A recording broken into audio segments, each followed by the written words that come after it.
welcome to Mock the Week. I'm Dara O'Brien. Joining me this week are Ramesh Ranganathan, Sarah Pascoe, Rob Beckett, Ed Byrne, Hugh Dennis and Ed Gamble.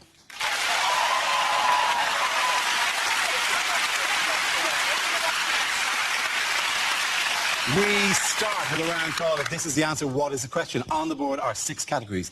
Ed, which category would you like? Sport, please. OK, the category is sport, and the answer is 33. What is the question? Is it how many pages in a Game of Thrones script are just the word tits in massive letters? And debt for the other 27 pages. What is the emoticon for 2 women in a queue? Is it the number of names that Prince Philip has for someone from the Indian subcontinent? What's the retirement age in Athens? No. Never underestimate the British desire to root for the underdog. Is it how many times at Wimbledon Lewis Hamilton said, "Do you know I am"?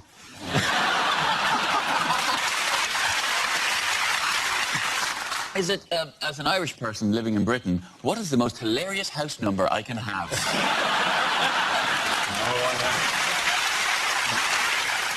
Is it the number of women I slept with in my 20s plus 32? Is it how many children you have to qualify for a family ticket at Mormon Centre Parks?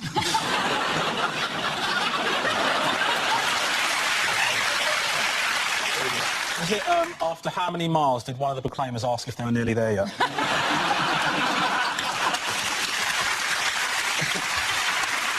Surely, why are we both going? You're the only one who's going to shag her. Why am I joining you on this 500-mile journey?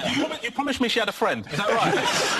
Is it, in bingo, which number is known as 2 juicy nutsacks?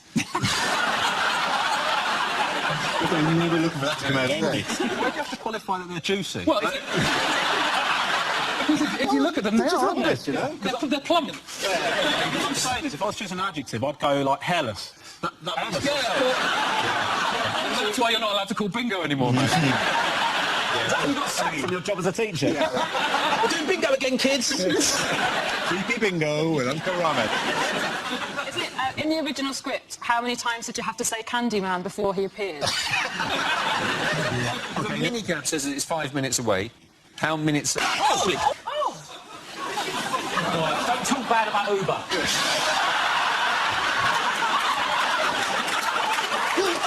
Well, the minicab industry has long fingers, isn't it? That today. Well, from now on, I'm taking a black cab. We'll just carry on. So easy for you to say. All right, okay. We're being shelled here. Well, similar request to check the rest of the bowls. What was really weird was how loud that noise was, and yet the light stayed on for ages afterwards. It's very far away. Is it nothing has fallen? No glass, no shattering glass. Is it how many people are going to be sacked after that light explosion?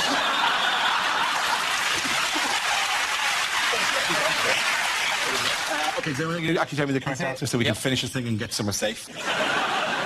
Is it, at what age is Serena Williams now the oldest Wimbledon champion? Absolutely right. Thank you very much.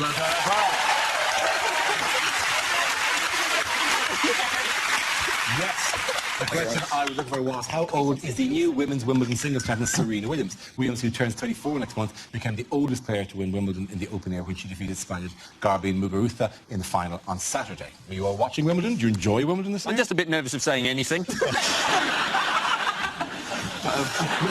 And how old is Federer? Could have won the 33 as well. He's 33, but he didn't win, did he? He didn't win. I feel sorry for Venus Williams. She's won Wimbledon 5 times and she's still not the best at tennis in our family. Do you think Serena just rubs it in as well on Christmas Day? You know, pass the potato, Serena. Well, you didn't have to pass it on the championship plate. That famous for winning, Serena. It doesn't make Federer, because it was even saying in the paper, if Federer had won, he would be the oldest Wimbledon champion. They're going, yeah, but he didn't. That's not news. If I'd won, I'd have been the oldest Wimbledon champion.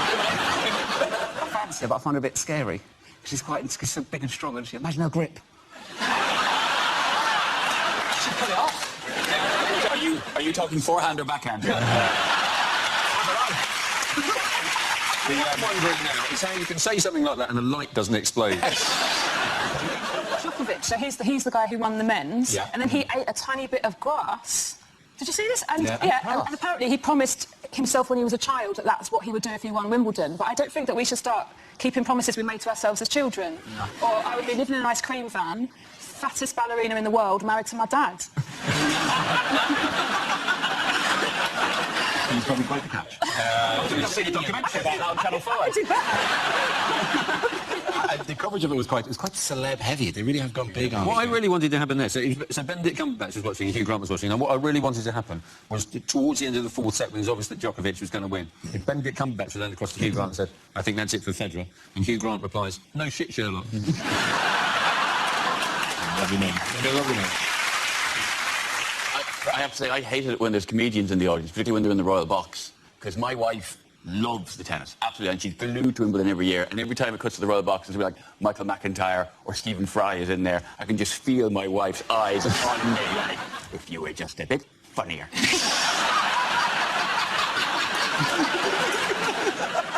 Who missed the men's final?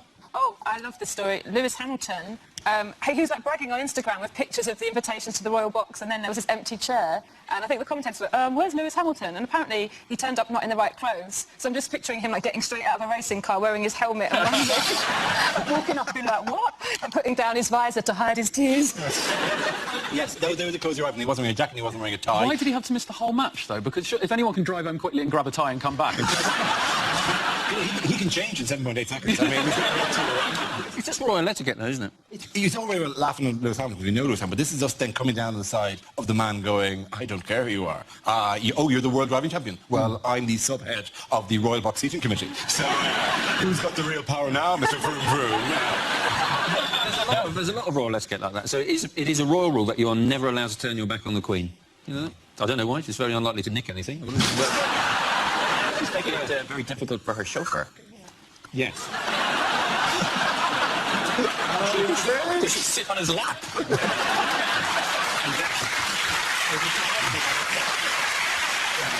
Maybe it's not having your back to the Queen, it's turning your back to the Queen. Like maybe she had a really bad experience with a kebab rotisserie. Yeah. She doesn't want to brought back the memory. She'd struggle if she went on The Voice.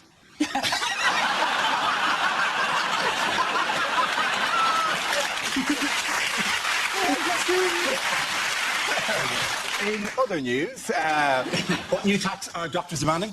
It's on sugary drinks, isn't Yes, it is. Yes. Oh, yeah, 20% tax they want on added to all of the drinks, fizzy drinks. That's just exactly what you said. Yes. Just in case anyone missed that. Sarah Pascoe, she looks at the stories behind the headlines. I think this is to do with the 20% tax on sugary drinks. They want to use the tax money they've raised to reduce the price of fruit and vegetables. Yeah.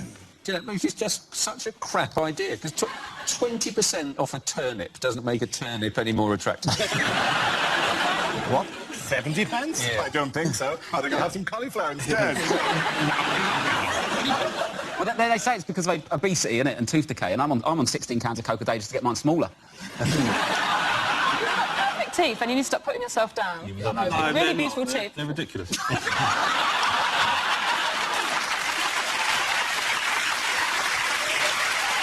I think part of the problem is that, you know, the reason that kids don't care about their teeth anymore is that tooth fairy money has gone up so ridiculously that there's no incentive for kids to keep their teeth anymore. Do you know what I mean? Like, you're just going to get kids going, yeah, I've got £3 in cash and 50 quid, but it's all tied up in my mouth. I don't think it's tooth fairy paying euros or pounds in your house. I pay them in pounds because they Because live you in live here. London.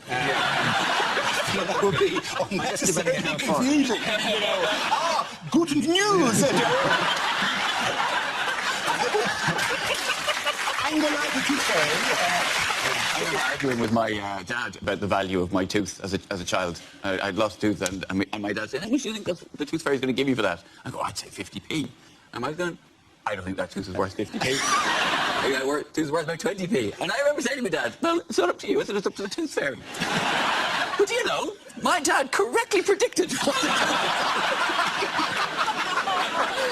Very wise, your dad. Very wise, your I dad. mean, I don't think this is that bad, because my uncle's got no teeth and he's fat and he's quite happy. But it's probably the meth.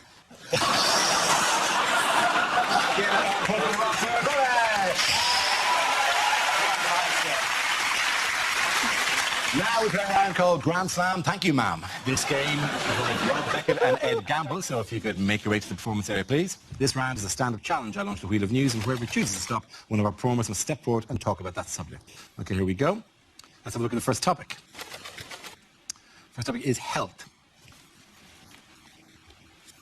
I had to have my penis looked at. By a doctor. I didn't just wake up one morning and go, well, more people should be looking at this, quite frankly. I just spend an hour a day at my bedroom window with it pressed up against the glass. It's a scary experience having to go to the doctors. I thought I should build up the courage to get down there and have it looked at. Well, I went in there, my courage flew out the window like a little bird. So as soon as I went in there, I found out that the doctor who I had an appointment with was a lady doctor. Now, I obviously don't have a problem with ladies being doctors. In fact, give them the vote, that's what I say. But there is a worry if there's a lady poking around down there. In that context, what if your nethers decide, ooh, think it's time to go to work? Luckily then, I remembered I'm not an Alsatian whose lipstick pops out at the slightest whiff of an undercarriage. I needn't worry because she was a good doctor, she was a great doctor. She put me at ease straight away using one word. This is what she said. She said, OK, Mr. Gamble, just go behind that curtain there and pop it out for me. There's the word pop. Now, pop is a lovely word. As soon as I heard that word, I knew everything was going to be fine, because she was not expecting anything big in that area at all. Because the word pop is reserved for very small things. No one has ever said, come in, help me pop the elephant in the van, have they? So I was relaxed. Better than me going in there and her saying, OK, just heave yourself out your trousers for me. Just haul yourself out the front of your trews. Just swing yourself over in my direction. Maybe I can bring out this Shire horse and he can drag your junk over towards my wet station. Or open this corner cupboard and bring out a team of pantomime dwarves who can shoulder your meat and waddle it over towards me like pallbearers at a weird circus cock funeral. Thank you. Well done. OK, that leaves us with Rob. Let's see what we've been left with for a topic. Let's spin the wheel. And the topic is growing up. Yeah, I've had a big year. I've been growing up, got married. And I live with her as well. I like it, it's exciting. She's pretty happy about the marriage, eh? She's got a passport now, so... But it's weird though, like when you grow up, you get like, your friends all getting couples and stuff like that. They always go like, why don't we do Come Dine With Me? No. If we're going to do a television programme, let's do Total Wipeout. It's much more fun, isn't it? I don't want to just cook more. And it's weird though, because my mum did different things when she was growing up. She used to do Tupperware parties. And these don't exist. This is where groups of grown women used to buy and sell lumps of plastic. What kind of night is that? And like, the only thing that ever got bought at a Tupperware party was a big bowl, going to use for salads in the summer, just turned into the house sick bowl. Everyone's got one of these horrible bowls in their house. It's a bowl you keep in your house that every member of your family's been sick in at least once. What kind of life's that for the bowl? He's at the Tupperware party, I'm a big bowl, going to see some salads in my time. No, mate, sick forever. The thing is, as well, like, I used to come home from the pub, not even going to be sick, just a bit pissed. And Mum goes, get the sick bowl, I need the sick bowl. Get it. I don't need the sick bowl, Mum. But I get the bowl, I look in it, get flashbacks, I'm sick everywhere.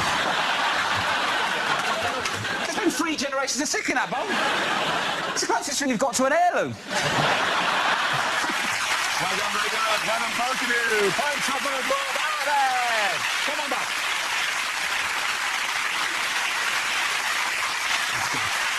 The next round is called Picture of the Week. I show the panel a topic and Imogen ask them to tell me what's happening. So, Toons, who is this and why were they in the news this week? Is he saying, in Greece, we play air bouzouki? I think he's probably saying, that referendum, Alexander, that was a pointless answer.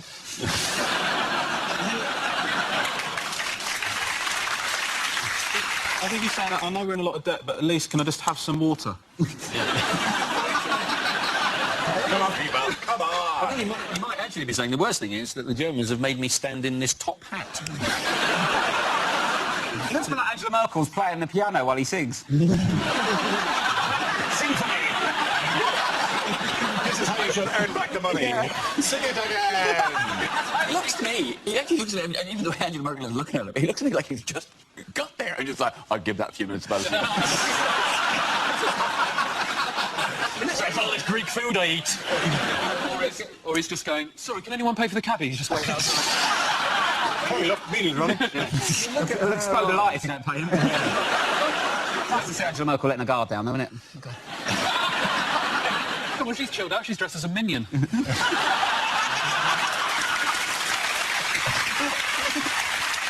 Very ironically, Merkel dressed as a minion. Yes, after almost 17 hours of talks in Brussels, a tenuous agreement between the EU and Greece has been reached. And long, all-night thing, all-night Yeah, thing. The tensest moment, by the way, of the all-night thing is when they went, oh my God, I'm exhausted. Could somebody get me a sugary drink? I said, yeah, but that's another 20% of the tax. We'll never be free of this. They were all-night talks, and what they kept referring to them in the papers as marathon talks, which really just hammers it home for the Greeks. That's a bit cruel irony there. Yeah. It's marathon talks because the Battle of Marathon, the Greeks won. They did. Well, it wasn't them, was it? It was two bits of... It was Athens versus Sparta, wasn't it? They were versus the Persians Oh, okay, the rest of the Persians. at the Battle of Marathon. I'd be on that team. It's boring over here.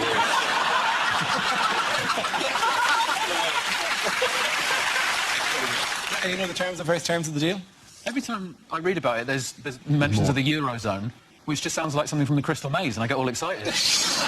Bringing that back, all of Greece has been turned into the set floor. It's the most desperate final round ever, as they just drop Euros out of the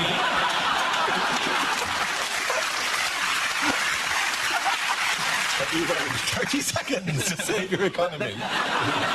They're proper struggling now, Greece, aren't they? Like, you can get like flights and holidays dirt cheap. I went down my local Sainsbury's, got Moussaka, 40p. They keep saying things like, oh, holidaymakers in chaos. I think it's pronounced Cavos. Ezra, who broke out in style this week? In style. Mexican fella. The Mexican fella. She's mysteriously known. They call me the Mexican fella. What? Here in Mexico? How does that distinguish you from anyone else in this country? That's why he's so hard to catch. The Mexican drug lord. It's not Super Mario. Amazing escape, wasn't it? He built a tunnel. At least the tunnel Well, was he dug. didn't build a tunnel. Well, it was dug towards Yeah. the prison, wasn't it? But Yeah. it was a kilometre long. It had lights. It had electricity. It had a track in it. It had a Costa coffee. He did what he liked. He's a billionaire drug kingpin. He is so cocky. He's a king. That is his passport photograph. Why have you put wanted across it? Is it as if someone's watching Mock the Week and going, hang on, that's my friend Terry? It's just in case you're sitting and there's a man beside them going, oh, look at that. Wait a minute. Hold up the sign and just printed with the word wanted at an angle. The way he snuck out of jail last time was they rolled him up in a carpet and carried him out, and that's where the idea for a burrito came from. Must be the pretty wide tunnel road to get sombrero through.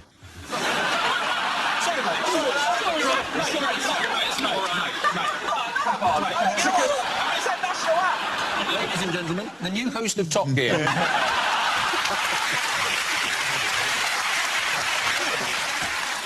How has internet pornography been put to good use recently? This is the tortoise, isn't it? Tortoise, The tortoise. yes. This tortoise went. Well, two tortoises made a run for it, didn't they? Tortai?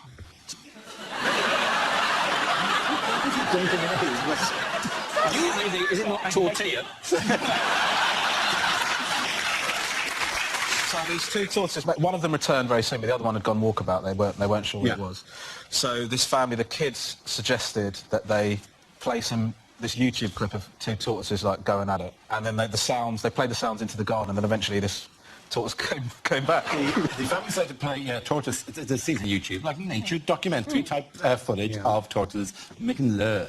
Sweet, slow, careful, precarious love. Really slow. By the time they get to the money shot, the currency's changed. Maybe this is in drachma.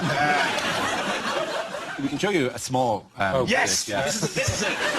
You'll see some scenes of quite serious tortoise-on-tortoise action. The man tortoise get quite excited, and then you'll see the response of the lady tortoise, which is quite beautiful. Let's have a look at some beautiful images of tortoises that love.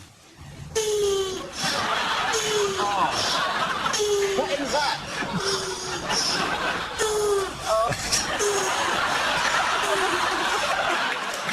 Yes.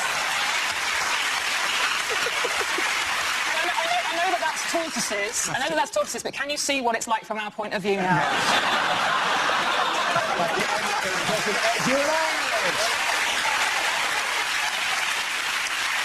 Now we come to scenes we'd like to see. So if everyone can make their way over to the performance area, please. I'll read out this week's topics, then we'll see what our panelists can come up with. Okay, here we go. The first topic is unlikely lines for a blockbuster movie. I cannot hold her, Captain! I cannot hold her! Oh, no, hang on, I'll put it in the cup holder until she cools down. Luke, I am your father. I think your mum went for about 3 stormtroopers before me. Good news, Lord Vader. The rebels have voted 55 to 45 to stay within the Empire. I am Thor, protector of Asgard, god of thunder, and I have lost my hammer. Pray tell, where in this Wix can I buy a new one? Nobody puts baby in a coma.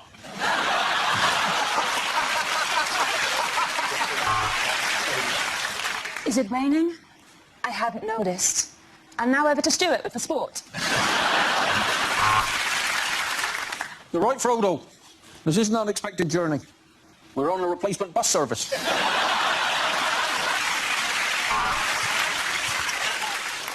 You know what? I never liked Private Ryan. I say fuck him. In a dystopian future, one lone man emerges intent on destruction. For more on the budget, tune into Newsnight at 10. Say hello to my little friend. This is Warwick Davis. I see dead people all the time. I work at Dignitas.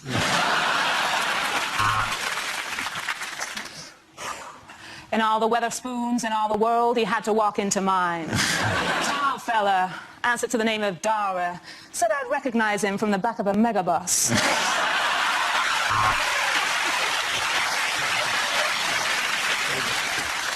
This is the furthest out reaches of the universe. Alpha Centauri. How did they get to host the World Cup? Are you looking at me? Are you looking at me? It's just very difficult to tell you've got a lazy eye. I'm afraid it's bad news, Dumbledore. The Ofsted inspectors have arrived.